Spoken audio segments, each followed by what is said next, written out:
Bueno, buenas tardes. Bienvenidos a la actividad 1331 de Tribuna Ciudadana. Hoy continuamos con el ciclo de Historia y Cultura Naval y Marinera de Asturias. Bueno, hoy hace un día para salir a la mar, pero vamos a hablar de cosas un poco más, no sé si trágicas, no tanto, pero bueno, de naufragios y percances de la Marina Mercante Asturiana. O sea, sucesos que le han ocurrido a los barcos asturianos durante ese periodo de 1845 al 2000. Entonces tenemos con nosotros a un gran conferenciante, a José Ramón García López, que estamos aquí hablando que él es economista y es doctor en Ciencias Económicas y fue profesor de Historia e Instituciones Económicas en la Universidad de Oviedo. Actualmente es el director del Museo Marítimo de Asturias y bueno, es conferenciante, escritor. Y bueno, yo creo que le apasiona este fantástico mundo del mar, de los barcos y todo lo que tiene relación con ellos. Ha escrito varios libros, entre ellos Los comerciantes banqueros en el sistema bancario español, Estudio de las casas de bancas asturianas en el siglo XIX, Las remesas de los emigrantes españoles en América durante los siglos XIX y XX, Historia de la Marina Mercante Asturiana, Apogeo y ocaso de la vela, y Historia de la Marina Mercante Asturiana II, entre otras publicaciones, algunas publicadas desde Londres, desde la Accounting, Business and Financial History de Londres. Bueno, no sé si lo he dicho bien. Bueno, pues tenemos aquí a José Ramón García López. Él va a hacer una proyección y bueno, les animo a que sea un coloquio interesante. Bueno, estamos ahí bastante implicados bastante puestos con todo esto que ha sucedido en Baltimore del carguero de buques sin gobierno y lo que ha ocurrido, pero bueno, él nos va a contar qué cosas, qué percances y qué tragedias han ocurrido a los barcos asturianos. Bueno, pues muchas gracias, José Ramón, y gracias a todos ustedes por estar aquí. Muchas gracias y muchas gracias a Tribuna Ciudadana por la invitación. Es un honor estar aquí en esta sala donde tantos eventos hubo de gran altura y por mi parte voy a desarrollar el tema que está en pantalla. Naufragios, percances de la Marina Mercante Asturiana. Solo Marina Mercante, no Marina de Pesca. Y barcos de matrícula asturiana más los que, siendo de armadores asturianos, estuvieron matriculados, por ejemplo, Santander, Bilbao, Barcelona. Y eso en un marco temporal de, en números redondos, siglo y medio. Desde mediados del siglo XIX hasta, figura 2000 por terminar el siglo, pero realmente es hasta 1979, que fue el último naufragio que hubo de barcos asturianos, afortunadamente. Vamos a resumirlo en dos grupos, la vela y la máquina, o la vela y la hélice, como queráis.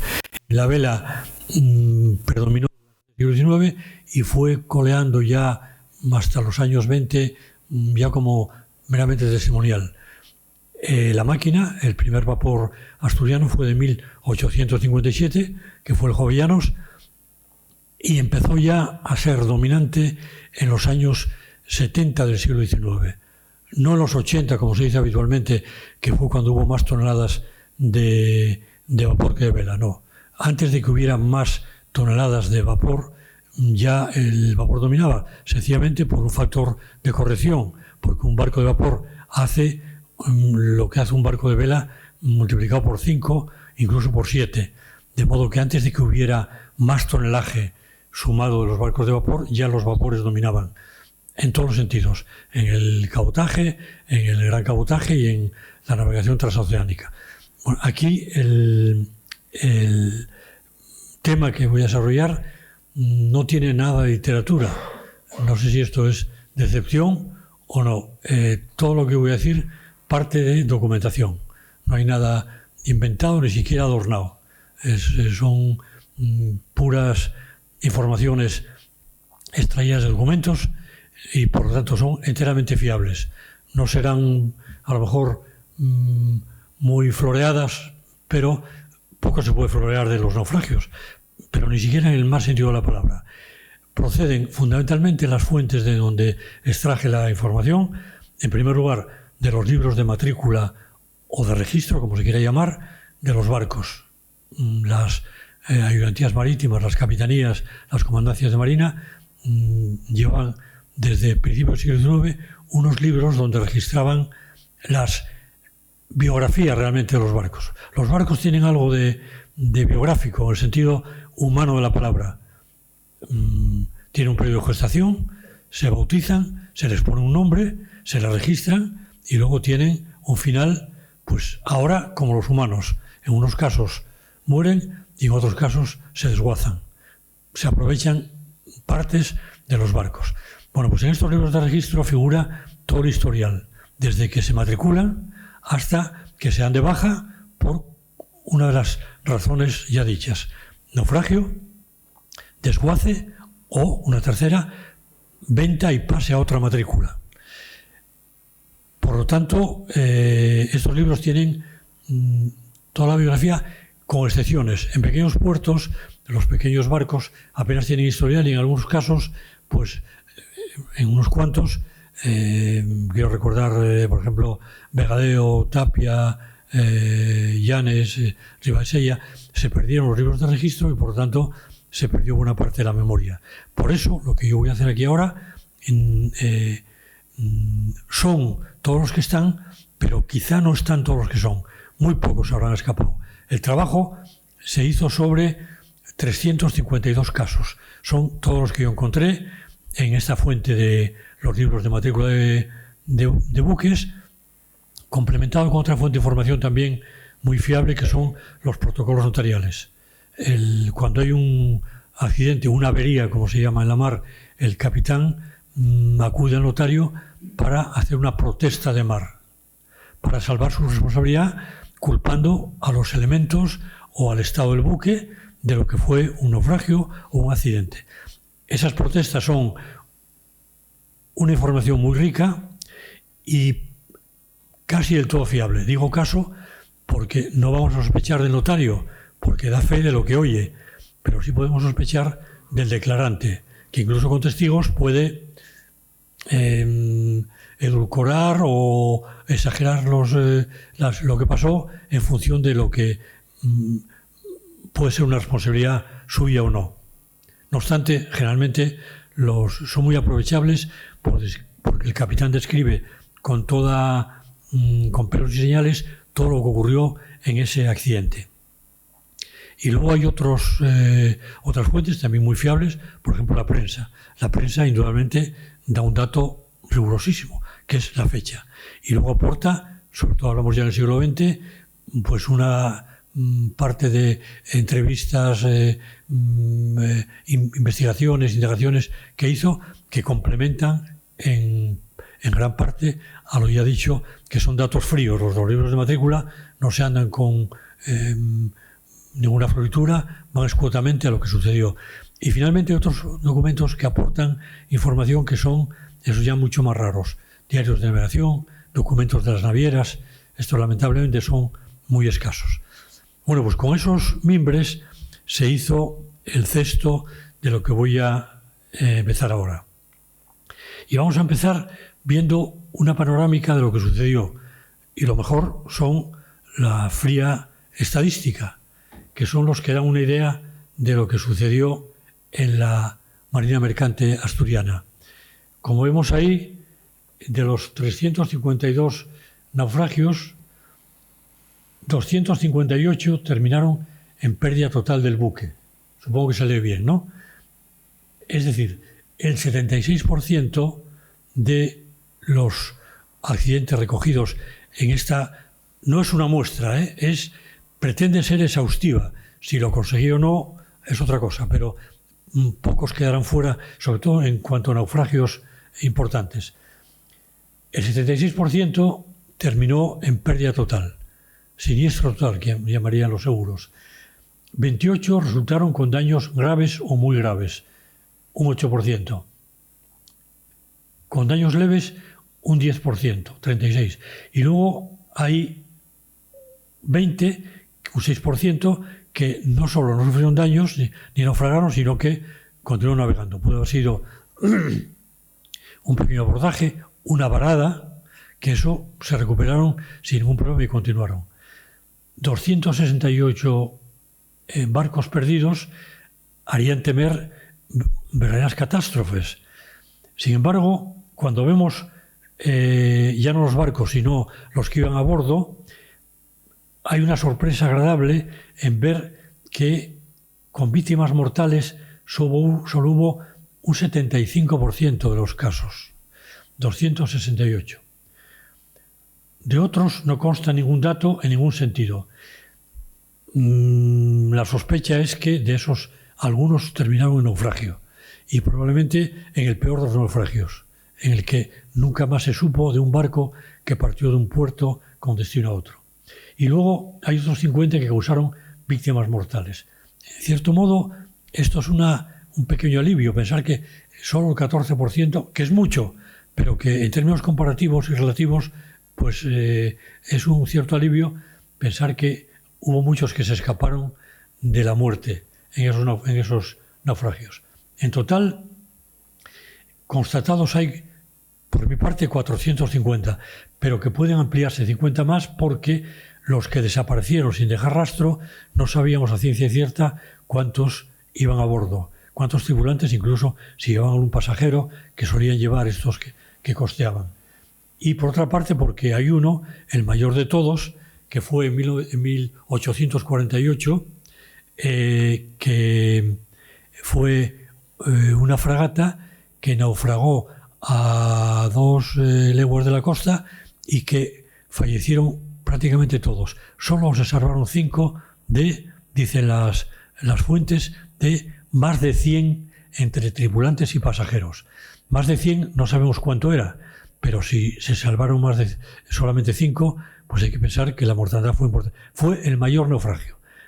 Eso fue el Titanic asturiano. Fue además con mucho pasaje. Era una fragata matrícula de La Habana, pero de armadores asturianos.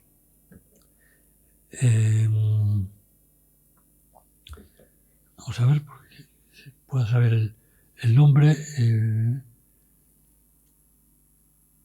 La fragata Juliana, 1848, matrícula de La Habana y armadores asturianos. Bueno, eso es, vamos a decir, el resumen del panorama a considerar, que luego veremos desglosando algunos con más detalle. Esto ya nos da una idea del peligro que supone navegar. Desde luego, con el paso del tiempo, los peligros se fueron atenuando. No obstante, veremos cómo hubo naufragios hasta los años 70 y 80 del siglo XX, cuando ya había radio, radar, instrumentos de navegación más precisos y demás. Pero la mar es, en estos casos es a veces implacable. Hablamos de naufragios y hablamos de víctimas mortales, pero habría que hablar también de los supervivientes. Ninguno de los naufragios, aunque fuera hecho con el abandono del buque con el máximo orden, con tiempo para echar los botes al agua, hacerlo ordenadamente, ninguno fue una situación realmente de tranquilidad, ni mucho menos. Estas son las caras de unos supervivientes. Se atisba cuál es el estado de ánimo. En este caso es el caso del vapor, ¿cómo se llamaba? Sí, San Tirso. Está aquí la nieta del capitán que me lo apuntó puntualmente. El capitán era Ignacio Mori del Banco, está aquí entre los tripulantes, y por las caras vemos la sensación de miedo, de cansancio, de no haberse recuperado cuando están a bordo del barco que los embistió, el Espolanda.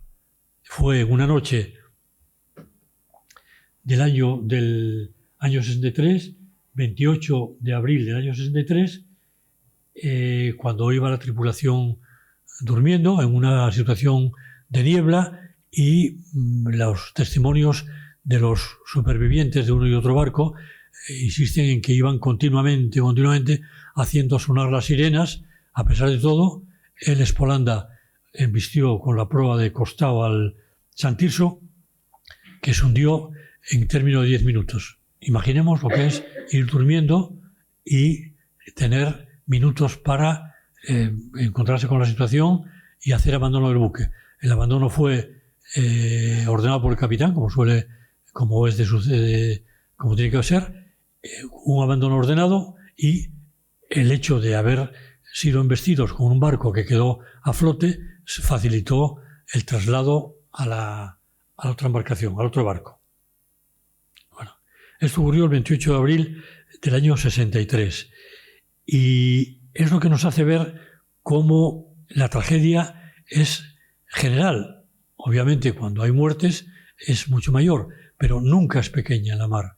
El encontrarse con una situación así, yo tengo testimonios personales de gente de mi edad, que por ejemplo del Mario Dolores Tartiere, que se hundió en una noche con minutos también de margen para hacer abandono por otro abordaje de un barco griego, y que tuvieron escasos minutos, y muchos de ellos se salvaron simplemente porque se tiraron al agua y luego pudieron saltar a los botes de emergencia, algunos de los cuales siempre pasa lo mismo. Algunos no funcionan los pescantes, algunos quedan en el costado opuestos y quedan operativos, el barco escorado, siempre de los 4, 6, 8 botes que hay llegan a la mar solamente 2, bueno, terrorífico.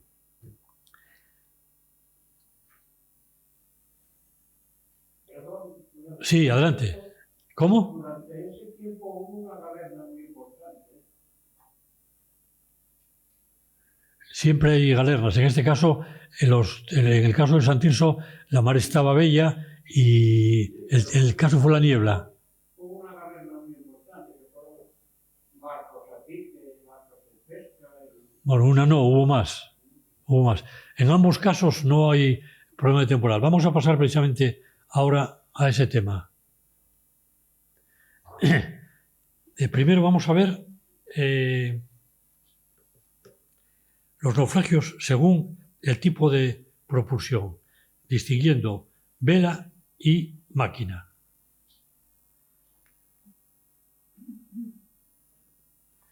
Como está a la vista, no lo repito, pero sí hay que insistir en cómo el tamaño castiga. Buques de vela, los menores de 20 metros, hay 95, mientras que hay 40 de más de 20 metros que se liquida la avería con pérdida total. Con daños graves lo mismo, el doble de los pequeños que de los grandes. Los daños leves afectan por igual y lo de continuar lo mismo. Pero es que en los buques de máquina ocurre otro tanto. Los menores de 50 metros, que son mayores que los de vela con mucho, y que además tienen otra consistencia, aún así... ¿Cómo? ¿Desde cuándo estoy hablando fuera de él?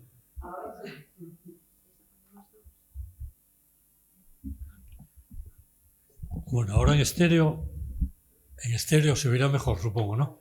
No, quizá porque me separé yo para ver la pantalla. Estaba diciendo que los buques de máquina lo mismo. Los de pérdida total son el doble que los de más de 50 metros y los daños graves parecidos, pero el tamaño es importantísimo. Desde luego, en la vela clave, en los barcos de vapor también, pero no tanto porque los barcos de vapor nunca son excesivamente pequeños, casi nunca, quiero decir. Este es el caso de la imagen de una fragata. Una fragata, calculo, de unos 80 metros de eslora. Es un barco que puede ser grande. Los pintores lo hacen con licencia artística y siempre suelen pintar los barcos también en calma chicha, pero también con temporales, ¿no? En este caso, una fragata se ve que domina varias olas y tiene una cierta resistencia. Va navegando con muy poco aparejo, como corresponde a un temporal de fuerte viento, y tienen, por su tamaño, una resistencia mayor a las inclemencias. Este es un caso parecido. Es el de un bergantín que puede ser de unos 70 metros.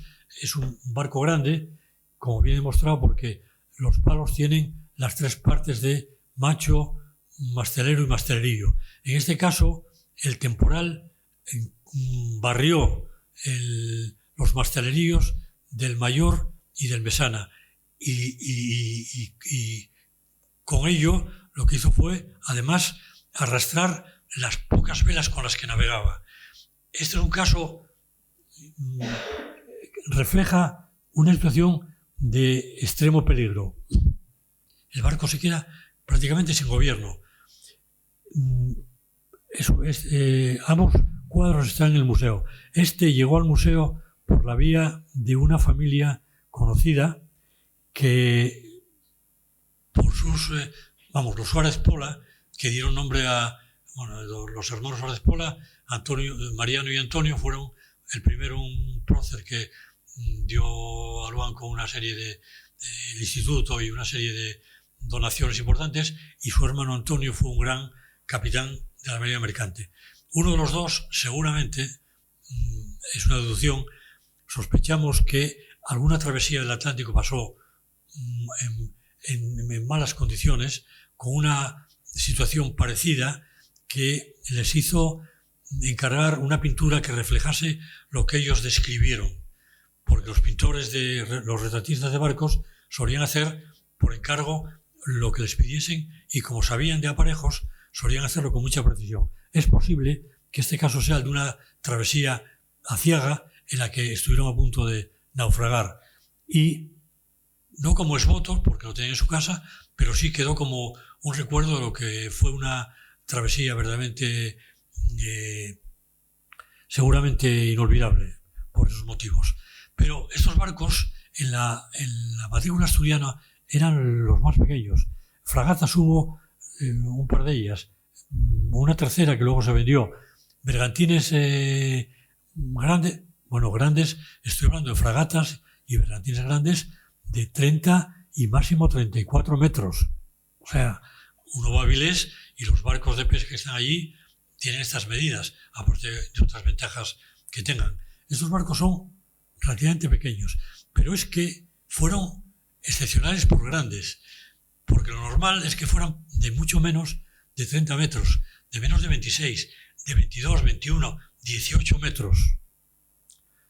Entramos en la categoría de lo que se llama los pataches que pueden ser con aparejo de bergantigoleta, de polacaragoleta, pero que genéricamente se llamaba pataches. Son barcos de casco de madera, por supuesto, de 2 palos y de un aparejo muy sencillo. Unos de pailebot, otros de bergantigoleta, de polacaragoleta, y que fueron abundantes en la matrícula asturiana. Los famosos pataches de Viavélez, lo que aquí en Asturias se llamaba pataches gallegos, que eran gallegos, pero que eran también de Viavélez, de Navia, de Luarca, y que costeaban Asturias con cargas de poco valor, y por lo tanto que eran capaces y que con sus costos, con sus fletes bajísimos, porque ganaba poco el armador y ganaban menos marineros, con salarios de miseria, podían hacer viajes que no compensaban a los vapores. Por ejemplo, cal, piedra, madera, mercancía de la que no había prisa, y entonces estos barcos malvivían con ese tipo de fletes.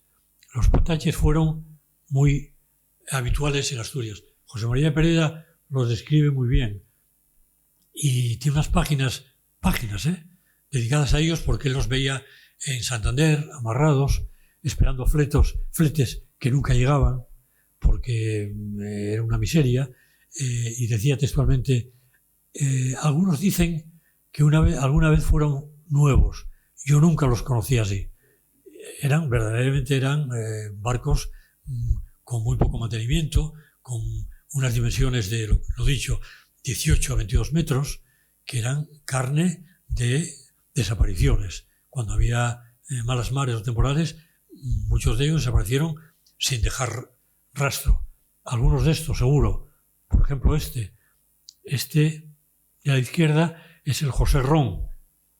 hecho en Vía Vélez por la familia Ron, por el hijo de José Ron, que continuó, hecho ya fuera de época, hecho en el año 83, que navegó el resto del siglo y se perdió en 1916, bastante duró, desapareció sin dejar rastro ninguno, en un viaje creo recordar que era de Avilés a Santander, y que desapareció sin dejar rastro ninguno. Nunca más se supo del barco, que no fue el único, generalmente desaparecían totalmente.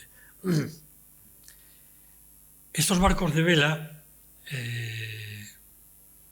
desde luego, en el mejor de los casos, tenían una vida paupérrima. Lo que decía antes, las escasas medidas del barco los hacía muy vulnerables, por supuesto. Pero es que además no eran capaces de hacer navegaciones, por supuesto, puntuales en ningún caso, pero ni siquiera medianamente fiables. Por ejemplo, vamos a empezar ya con algún caso singular. La goleta San Juan Bautista, 1845. Es un barco pequeño, es una goleta de menos de 20 metros. Sale de Gijón con destino a Málaga llevando carbón, manteca y sardina. Ocurre que a la altura de Luarca le sorprende un temporal.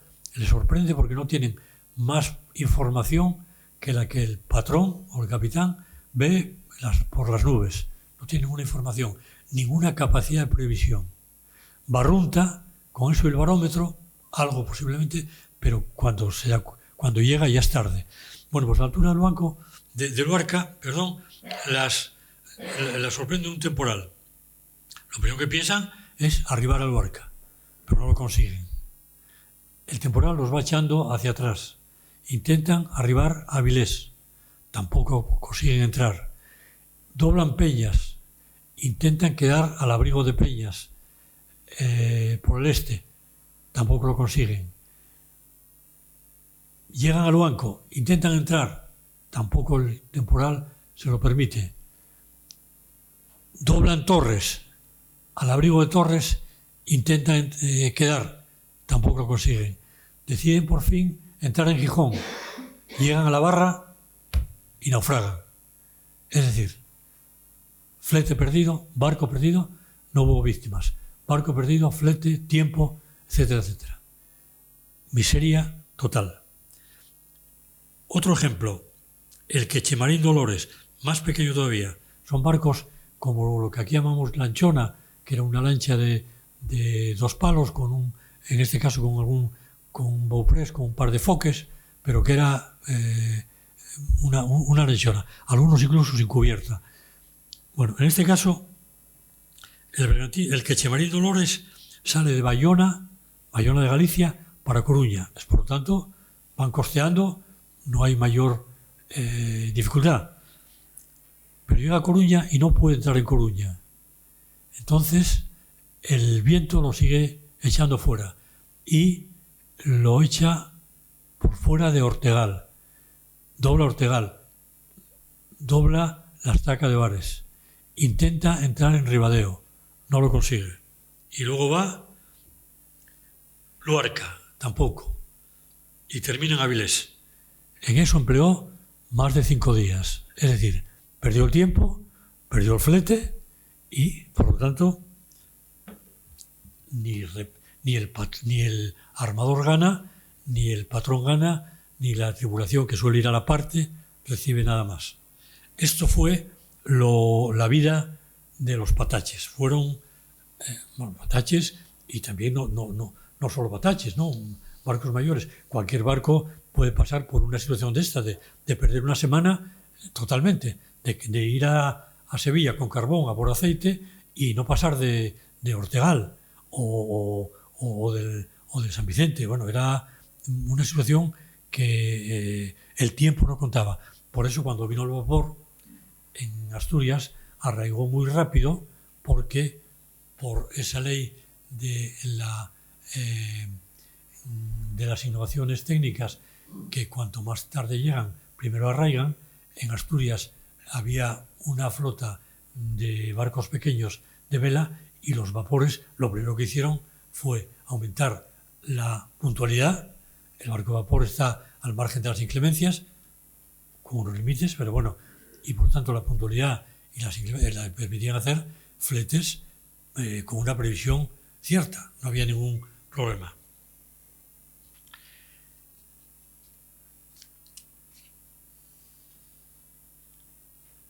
Bien, en esto de los barcos de vela, realmente hay verdaderas novelas, porque las travesías que hacían tenían tantos inconvenientes, tantas dificultades, y a veces para nada, que daba cada uno sus viajes para novelar.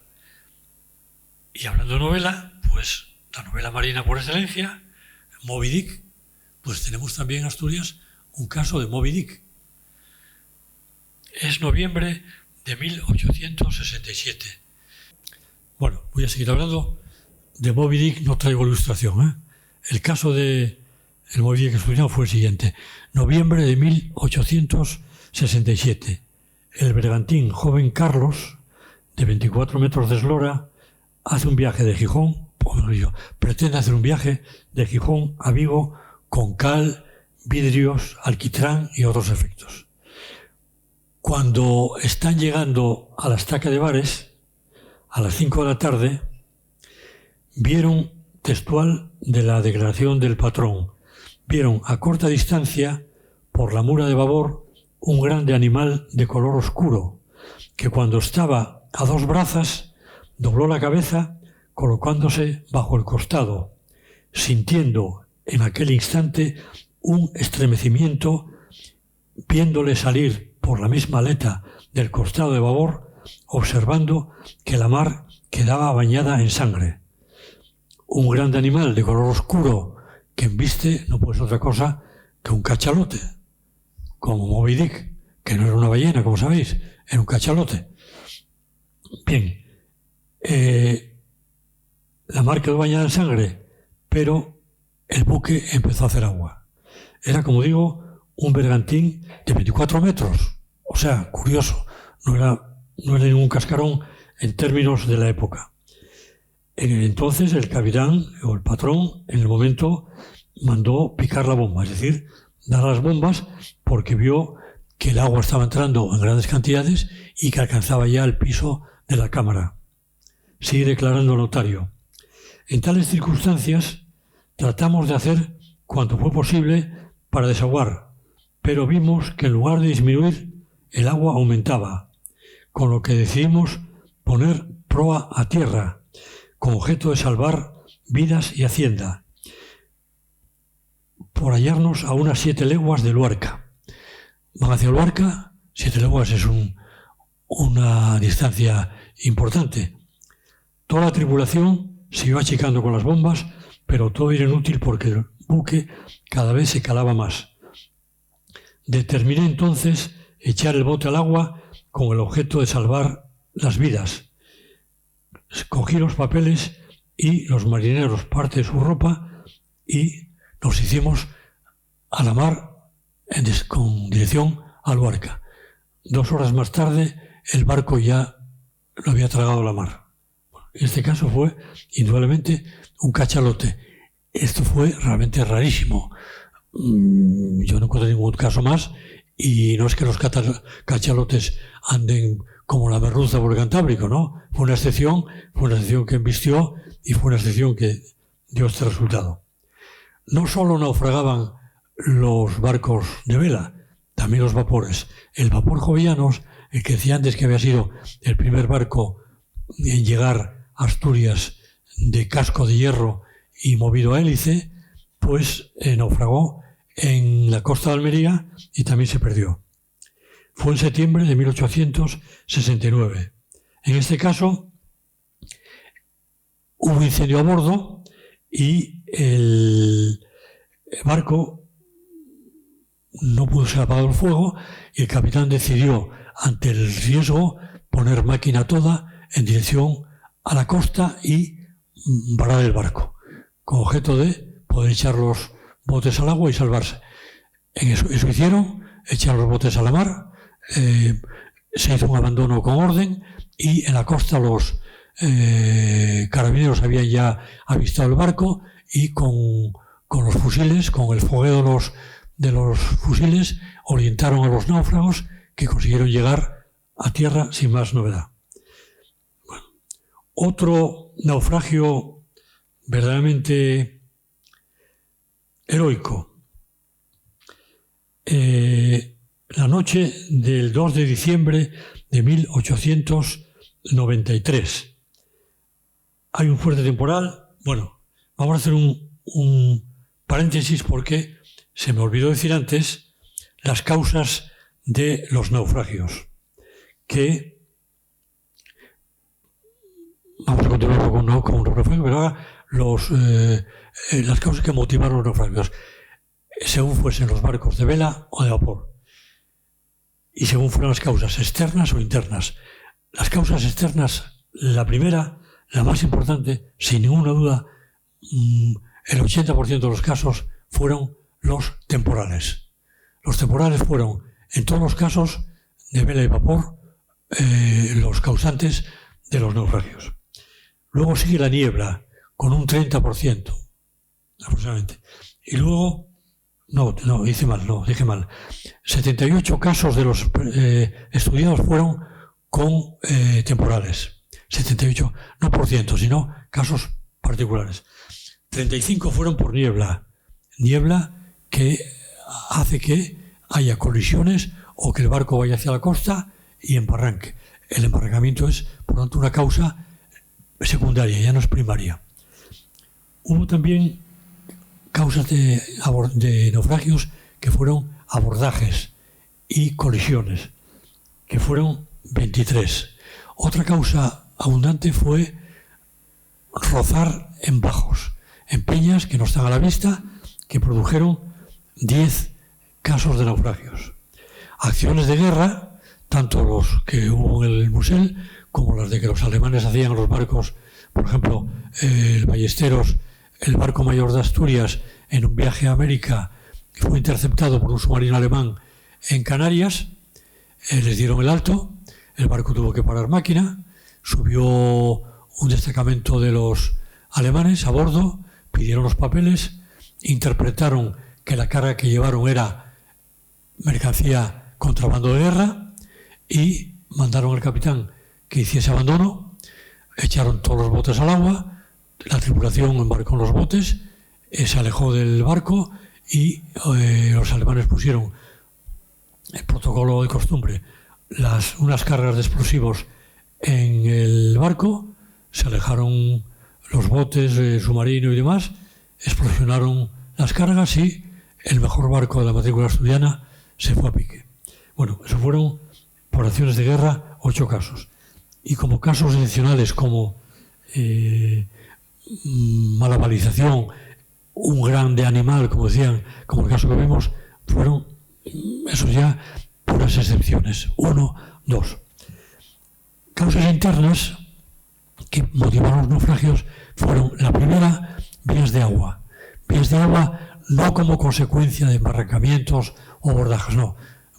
Vías de agua autónomas que se produjeron yendo navegando tranquilamente, pues por ejemplo, lo más importante, por vejez de los barcos, planchas que saltan los remaches, barcos de madera que alguna de ellas se rompe por pura vejez. Esas vías de agua supusieron 48 casos de todos los estudiados y que afectaron tanto a los barcos de vela como a los barcos de vapor. Los barcos de vapor parece sorprendente, pero es que había barcos verdaderamente que eran anticuallas y que sufrieron esas vías de agua simplemente porque los remaches no resistieron. Otra causa considerable fueron averías que afectaron naturalmente solamente a los barcos de máquina. Un barco de máquina con una avería queda al desvalo, por lo tanto queda a merced de corrientes, de viento o de oleaje, y lo acerca a la costa y en la costa embarranca. Rotura de hélice, avería en la máquina fueron causas importantes. causas menos numerosas fueron malas maniobras, es decir, achacadas a órdenes mandadas por los capitanes, corrimientos de carga, que hubo 5 casos, en este caso sobre todo afectaron a los barcos de máquina, con bodegas mayores, y hubo también excepciones, naturalmente, conductas dolosas, es decir, culpabilidad del capitán, culpabilidad consciente. Veremos también algún caso que se produjo. Bueno, cerramos paréntesis con las causas de los naufragios. Y vamos a ver ahora una de un rescate heroico. Noche del 22 de diciembre de 1893. En medio de un fuerte temporal, el Patache Villavélez, de 19 metros de eslora, intenta arribar al puerto de Foz. No lo consigue. Hay un temporal, un golpe de mar barre la cubierta y se lleva consigo la cocina, la caña del timón y hasta el timonel. El barco queda sin gobierno. Sin gobierno, no hay caña, no hay manejo del timón. El barco corre el riesgo de ser empujado hacia la costa y terminar embarrancado y en un final desastroso. En estas, un rapacín, es decir, un varón de 12 años, niño total, se presenta al patrón, que está casado con su hermana, su cuñado, y se ofrece a que lo amarren con un cabo, dejarlo bajar al agua, ir nadando a tierra y buscar algún árbol, peñasco, algo que permita amarrar el cabo y asegurar el barco. Naturalmente el patrón se niega, la tripulación se niega, pero al final la persistencia de este valiente lo consigue y lo amarran un cabo, lo sueltan al agua, va nadando y llega a tierra y consigue encontrar un peñasco donde trinca aquel cabo y textualmente lo que dice la protesta a gritos dice: Manuel, Manuel, no soltes el cabo, agarremos a él, ver todos a donde tú eu. Esto lo refleja José Ramón Fernández Pacios, que lo saca de un periódico llamado Opinión de Asturias. Amarran el cabo a bordo también, lo tensan y se van descolgando uno por uno todos los tripulantes y se salva la tripulación. Caso verdaderamente que da para una película también. Otro caso, lo que decía antes de conducta dolosa. La Compañía Valenciana de Navegación tenía 5, hablamos de los primeros años del siglo. 1900, se funda la compañía en 1899 y en esos primeros años del siglo tiene una flota de 5 vapores. 5 vapores bastante nuevos, de muy pocos años. Resulta que de los 5 barcos pierde 4 de ellos en un intervalo de 9 meses, entre junio de 1904 y marzo de 1905. El Avilés, en la costa de Portugal, el Villalegre, a 25 millas de Aveiro, el Pedro Menéndez, en el Cantábrico, y el Oviedo, en la costa de Portugal. Casualmente, el Avilés y el Pedro Menéndez iban mandados por el mismo capitán. Rafael González Echegaray escribió un párrafo muy duro sobre esta situación. En la primera década del siglo, yo me estoy viendo mal y bien, la primera época del siglo, la primera década del siglo, fue una época de crisis de fletes muy bajos, de una competencia brutal, de muchísimos barcos amarrados y de muchísimos naufragios sospechosos. Entonces, Rafael González Echegaray escribió: los naufragios sospechosos empezaron a menudear y las compañías de seguros marítimos inglesas se negaban a suscribir pólizas de determinados países, España entre ellos. Textual.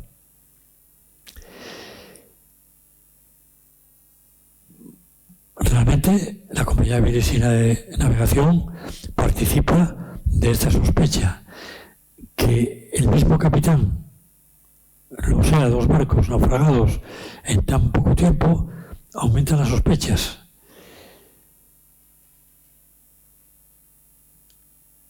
Y yo tengo un testimonio personal que abunda en lo mismo. Como no voy a nombrar a nadie, lo puedo decir.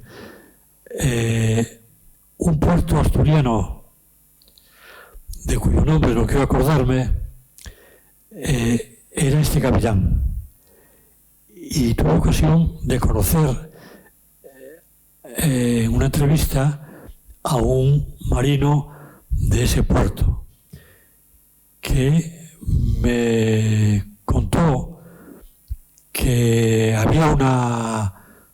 circulaba en el pueblo una leyenda urbana, vamos a decir, en que se comentaba que el barco tal llegaba a aguas de este puerto, paraba máquinas, bajaba el bote con dos marineros, con los baúles y demás equipaje del capitán, iban remando hacia el puerto, dejaban el equipaje y el barco, volvía al barco y el barco seguía navegando. Y casualmente en la costa de Portugal naufragaba, cerca de la costa, y se salvaba toda la tripulación. Y así una y otra vez, por lo menos 2 veces. Coincide el número con el número de barcos que mandaba este capitán. Son 2 fuentes completamente distintas. Lo que yo leí en fuentes documentales escritas y lo que oí a un testigo de este puerto. Es muy raro, realmente. El barco naufraga y en uno de los casos, cuando el capitán da la protesta de mar, dice que cuando iban navegando tranquilamente con la mar bella, sienten una explosión a proa que no supieron identificar y que inmediatamente el barco empezó a hacer agua y que se hundió. La tripulación se puso a salvo y no pasó nada más.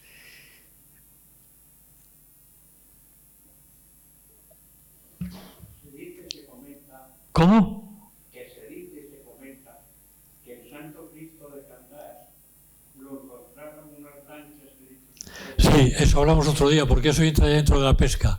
Un naufragio de los irlandeses, sí. Iban a las ballenas al Gran Sol. Sí, eso yo no lo creo. No lo del Cristo lo creo. Lo que iban al Gran Sol a pescar, no. No van ahora, casi. Bueno, pero eso es otra historia. Bueno, en lo que estábamos de estos hundimientos sospechosos.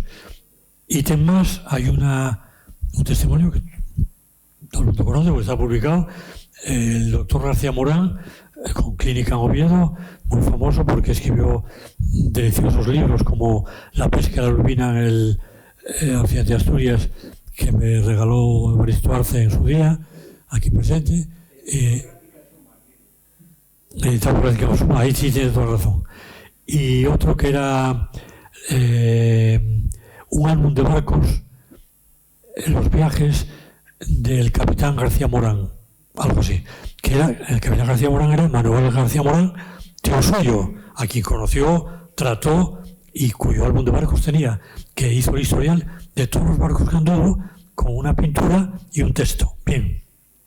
Este Manuel García Morán fue en comisión de servicio a Inglaterra a comprar los barcos de la Compañía Vilesina y los compró y los trajo y luego marchó en 1903 antes de que todo esto pasara y lo explica en el álbum de barcos, dice textualmente el capitán Manuel García Morán: No tuve más remedio que pedir el relevo, pues era imposible convivir con el sinvergüenza de tal, pagándome siempre con ingratitudes el afán que yo tenía por conservar el barco. Sería también que no se atrevía a indicarme que perdiera los barcos, porque sabía que no me iba a prestar a ello como se prestaron otros. Bueno, yo creo que está más claro que el agua. Pero en fin, vamos a pasar de largo con esto. Otro tipo de naufragios, en este caso increíble, por la estulticia o como se llame de sus protagonistas. Diciembre de 1925, el vapor Genoveva Fierro sale de Santander, donde había entrado arribada por temporal. Lleva un cargamento de carbón para Bilbao. Y el vapor Antonio, de la Casa Guisasola, sale de San Sebastián en lastre con rumbo opuesto. Más alto. Faltan 10 minutos. ¿Está todo controlado? Hombre, tengo naufragios. Soy profesional, además. Hay testigos aquí que lo corroboran. Bueno, no profesional de las conferencias, Genoveva Fierro, Santander, Bilbao. El Antonio, San Sebastián, Gijón. Van mandados por dos hermanos. Y deciden, como se van a cruzar, una fuente afirma que deciden acercar sus barcos y darse la mano. Cuando pasan darse la mano. Bien. Lo que se dieron fue otra cosa, que omito por decoro. Resultado, daños graves en los dos barcos. El Antonio fuerza una varada en la playa de Noja. El Genoveva Fierro es remolcado a Bilbao y se hunde antes de llegar por una gran vía de agua. No hubo víctimas, salvo las que pudiera haber en las conversaciones de los armadores con los capitanes respectivos, cuando se hicieron el informe de lo que había pasado por querer darse la mano.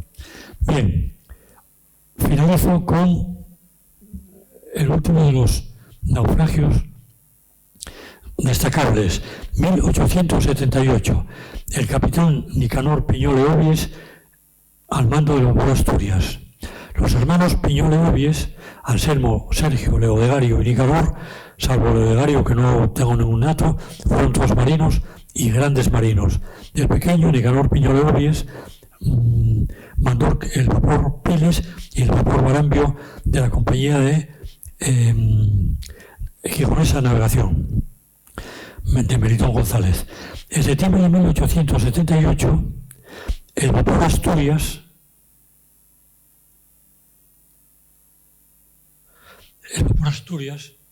si no hubiera luz se vería mucho mejor. Son filminas muy guapas, pero bueno. Van mandando el vapor Asturias y sale a las 9 de la noche del puerto de Tarragona, con destino a Gijón.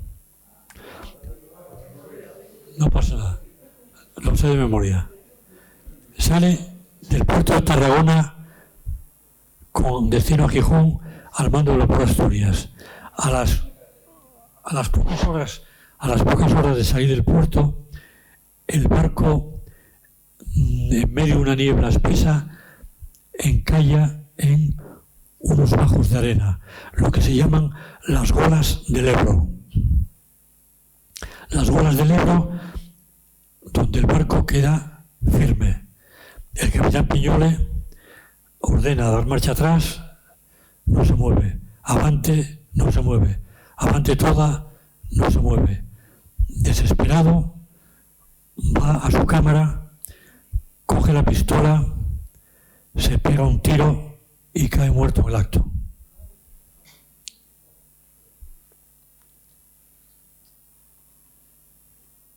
Este es el capitán Nicanor Piñole Obies, el padre, naturalmente, del pintor. Bien, el naufragio, ironía del destino, queda al mando del primer oficial. El primer oficial, Erquicia, del Ferrol, aleja el barco de la carga y a los 6 días el barco sale a flote por los medios sin ningún tipo de daño y reemprende el viaje a Gijón sin ninguna novedad. Joseph Conrad, el famoso escritor, antes de escritor fue marino y dejó escrito el siguiente texto. La varada le produce al marino, más que ningún otro lance, una sensación de estrepitoso y rotundo fracaso. Hay varadas y varadas, pero puedo decir con absoluta certeza que el 90% de ellas son casos en los que un marino puede muy bien pensar que más le valiera estar muerto. Es el capitán quien mete el barco en tierra. Somos nosotros los que lo sacamos. Juan Martínez Abades pinta en 1932 este espléndido cuadro que es premiado en la exposición nacional, que titula El entierro del piloto. Fíjense bien, es de enormes dimensiones. El alto es de unos 3 metros y la longitud puede ser 5 o 6 metros. Lamentablemente fue recortado y hoy está en la colección Masabau con estas medidas, que son las que dramatizan más quizá el centro del tema, que es la subida al muelle de un féretro con el cadáver del piloto. Esto es una hipótesis. Martínez Abades, cuando sucede el naufragio de las Asturias, tiene 16 años. En Gijón se conoce todo el mundo. La tragedia del capitán Piñole es de dominio público. Influye el hecho en el joven pintor que tiene 16 años en el momento que conoce la tragedia. Es una hipótesis, puede ser. Algunos elementos conducen a que así sea. Por ejemplo, el féretro va cubierto con la bandera de la Capitanía Marítima de Gijón, que es blanca con un ribete rojo. El barco que está en el fondo tiene a media asta, en el palo de popa, la bandera marítima de Gijón, que no sé si se aprecia.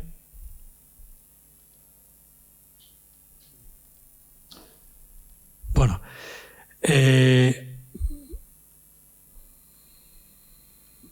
menos aquí todavía, pero en el cuadro, en color, en primer lugar, los barcos son barcos de vela, barcos de época que tienen todavía el aparejo de vela, en este caso de bergantín goleta. Bueno, en la pintura ya no se ve más que el palo de popa, pero se ve suficiente. La bandera de Gijón a media asta, la bandera española a media asta. Puede ser un barco de Olavarría, que no es evidentemente de Asturias, porque en el mismo día el barco sigue parado, pero todas las circunstancias apuntan a que pueda ser el impacto de un naufragio muy conocido que afectó tanto a la población y realmente a toda Asturias. Y con esto, dando las gracias por la atención y disculpas por las que no tengo la culpa yo del sonido, muchas gracias por la atención.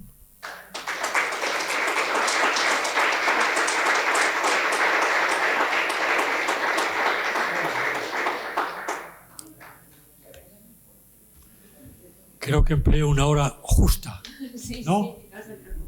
Sí, es que como pensábamos que íbamos a... Como estaba hablando de 1800, 1900... No, tenemos no. que llegar al... no nos va a dar. No me extraña que tuvieses miedo. Bueno, pues pasamos a las preguntas. Si hay alguna pregunta en la sala o algún comentario, ahora sí que es el momento. En la alerta de 1960, desde ya hasta la guerra, casi todos los puertos pesqueros asturianos tuvieron naufragios. En Caldás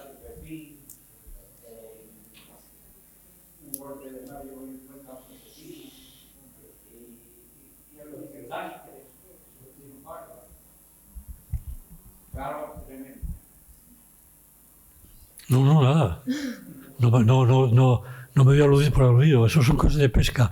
En el año 61 una galerna que abrió el Cantábrico y murieron cantidad de gente y naufragaron cantidad de barcos de pesca. No es el tema, no viene al caso. Y una pregunta. Sí. Aquí, en el objeto del estudio suyo, por causas de guerra, también se ha estudiado toda la guerra civil y todas las causas de guerra, los daños que hubo en los buques asturianos de la Marina Mercante, ¿o no? Esto también ha quedado un poco aparte. Sí, también están incluidos, sí. Y de hecho, parte de ellos son los del Musel, los que estaban amarrados en el Musel y que los aviones del bando nacional bombardearon y, por cierto, reflotaron. Es que yo no entendí muy bien el caso este de que fue interceptado por los alemanes, pero ¿esto fue durante la Segunda Guerra Mundial o no sé? El del Ballesteros fue la Segunda Guerra Mundial, sí. Ah, vale. Y entonces fue interceptado en el Atlántico por los alemanes. Sí, a la altura de Canarias, y allí lo hundieron. Fue el único barco asturiano que hundieron por el sistema. Y luego hubo otro también muy famoso que el nombre del capitán yo no lo sé, por lo menos, el Sotón, que en plena guerra, en el año 37, no se le ocurrió más que ir de Gijón a Bilbao con carbón, estando patrullando el Cantábrico el Cervera. No, Cervera no. Mucho más. Un destructor alemán, el Königsberg. Una cosa brutal. Y entonces, cuando iba el Sotón a la altura de Laredo,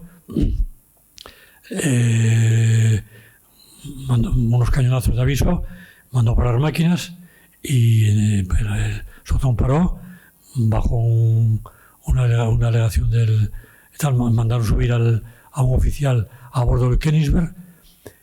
El que subió al Königsberg fue un joven oficial del banco, Alfonso García Morán, hermanos García Morán, médicos de Oviedo, que terminó muy sordo y era una persona muy conocida y muy popular. Era oficial segundo, lo mandaron subir al Königsberg y lo obligaron a firmar una declaración de que llevaban material de contrabando, tal. Imaginaos cómo le temblarían las piernas al pobre hombre. Volvió al Sotón, subió al Sotón, le dio el papel al capitán. ¿Qué dijo el capitán? Avante toda rumbo a Laredo. Pusieron máquina avante, el Sotón salió como un tiro y varó en la playa de Laredo, donde luego sabía que podía ser reflotado. El Königsberg se enfadó mucho, dio unos cañones de cabreo, pero en ese momento llegaron 2 cazas de la aviación republicana y marchó muy enfadado. Fue una hombrada que hizo este capitán, del que no sé el nombre, pero Sotón pasó a la historia por eso. Y luego Sotón volvió al Musel y fue de los que la aviación Cóndor bombardeó y hundió, y que luego en el 39 reflotaron y siguió navegando. Bueno, ¿alguna pregunta más? Quería preguntarle por una figura importante, por ejemplo, el rescate de Tecios, que fue José María Pelay Peltó. ¿Usted le considera como una figura importante en el rescate de barcos? ¿A Peltó? Yo no soy nadie para juzgarlo. Y cuando yo tenía 15 años, Peltó no era rescatador de barcos, era un luchador de lucha libre y acababa con los contrarios a cabezazos. Por eso ya se llama Peltó, cabeza de hierro. Yo lo vi en los carteles, nunca lo vi a él pelear. Y sí lo conocí, tenía buena cabeza, efectivamente, en el mejor sentido de la palabra. Y luego se dedicó al rescate de barcos. Y tuvo una parte del gaditano en la costa que luego lo obligaron a derribar con gran dolor por su parte. Y sí, intervino en el rescate de barcos. Tenía como buen luchador, debía tener unos pulmones y sí, hizo mucha labor de rescates. No sé si, supongo que buenos todos, y supongo que comerciales, para rescatar en muchos casos chatarra, supongo, ¿eh? No reflotar barcos siempre, sino chatarra. ¿Qué me decía? ¿Usted pedía la palabra? No. No, estaba saludando a Carlos, perdón. ¿Eh? Estaba saludando a Carlos cuando le digo perdón. ¿Qué estaba? Que estaba saludando a esta señora que está.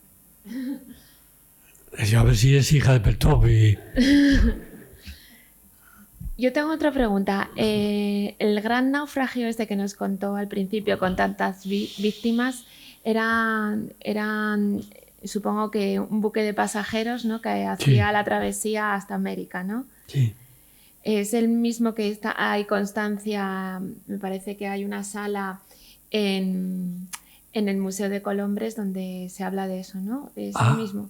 Bueno, pero... No está confundida. En Colombres hay piezas y alguna letra del Valvanera, que fue, como llaman allí, el Titanic español. Pero ese se hundió en la costa del Brasil y en el archivo indianos tienen alguna letra Valvanera, no sé si alguna A y alguna otra letra, y no sé si documentos y demás. Porque financiaron la inversión que permitió sacar esas piezas que tienen expuestas allí. No era asturiano, ¿eh? Vale. Y entonces, ¿de dónde partió este que comentaba al principio? Que no recuerdo el nombre. ¿El ¿El que hablé? Sí, con pues, tantas víctimas. Imagínate que sería de La Habana. Bueno, podría ser de La Habana, de Santiago, de las Islas de Barlovento, ¿eh? Estaban continuamente haciendo viajes. Y para dar el mérito que tienen a esos marinos, por ejemplo, la goleta favorita que mandó un capitán de Tazones y otro del banco, tenía 21 metros, y se arriesgaban a cruzar el Atlántico, una goleta, sin más que el barómetro y verdaderos cascarones. Iban con carga de mercancía y volvían con lo de siempre, azúcar y aguardiente y demás, y tabaco. Bueno. ¿Alguna pregunta más? ¿Algún comentario? Bueno, pues José Ramón, muchas... ¿Qué? Del Museo de Loarco, que tiene corsarios, piratas, naufragios, réplica. Bueno, como director, ¿se cuente algo? No, estamos fuera de tiempo. Además, vamos a ver. Primero, no es mi tema, ¿eh? Pero corsarios hubo los. Piratas no me consta. Corsarios no los hubo. Y bueno, ya hablé aquí yo de algún pirata, ¿eh? En el peor sentido de la palabra. Pero mira, está a punto de leerse una tesis en Santiago de Compostela de un investigador asturgalaico, porque es asturiano, pero no sé si la tesis está en gallego, que estudió a fondo y con muchísimo fruto el tema del corso. Y allí sí que hay de todo. Hay gallegos, hay asturianos, hay de todo tipo. Porque eran gente, vamos a decir, subvencionada, permitidos por... El corsario no es el pirata. El pirata no tiene leyes. El corsario tiene nacionalidad y tiene una patente de su rey de que puede atacar a barcos de países que están en guerra. O sea, que es un hombre de bien, incluso por ser condecorado, como hacía en Inglaterra. Aquí yo no me consta que los condecorasen, pero bueno, ganaban su dinero y había así, ¿eh? Y había muchos corsarios también ingleses que estaban incordiando a los barcos que yo estuve nombrando ahí en Ortegal y en La Estaca y por ahí. No, pues no me atrevo a hablar, no. Además estamos fuera de bolos ya. Una pendiente. En el Museo del Banco tienen ustedes maqueta del Titanic. Odio al Titanic. Odio al Titanic. Porque estoy hasta aquí de esa historia y todo el mundo también, y hacemos una exposición de Titanic ahí en el museo, se nos llena y al día siguiente no va nadie. No me hable del Titanic. Pero vamos a tener que claudicar, lo reconozco. Vamos a tener que claudicar porque la gente lo pide y bueno, si quieren morbo, pues allá va morbo. Bueno, pues muy interesante lo que nos contó del capitán en Nicanor Piñole. Esto yo la verdad lo desconocía y bueno, no desconocíamos el caso. Bueno, pues muchas gracias a José Ramón García López por estar aquí y gracias a todos ustedes. Vamos a continuar ya con las actividades de este ciclo, pero ya vamos a dedicarnos a hacer excursiones. El día 18 de mayo vamos a ir a Luarca y a Puerto de Vega y visitaremos tanto el Museo del Calamar Gigante, el Parque de la Vida. En Puerto de Vega haríamos una visita guiada por lo que es el Puerto de Vega desde el punto de vista de Jovellanos. Y bueno, les animamos a ustedes a que se apunten a la excursión y al resto de actividades de tribuna. Gracias por venir. Gracias y gracias a José Ramón. Muchas gracias.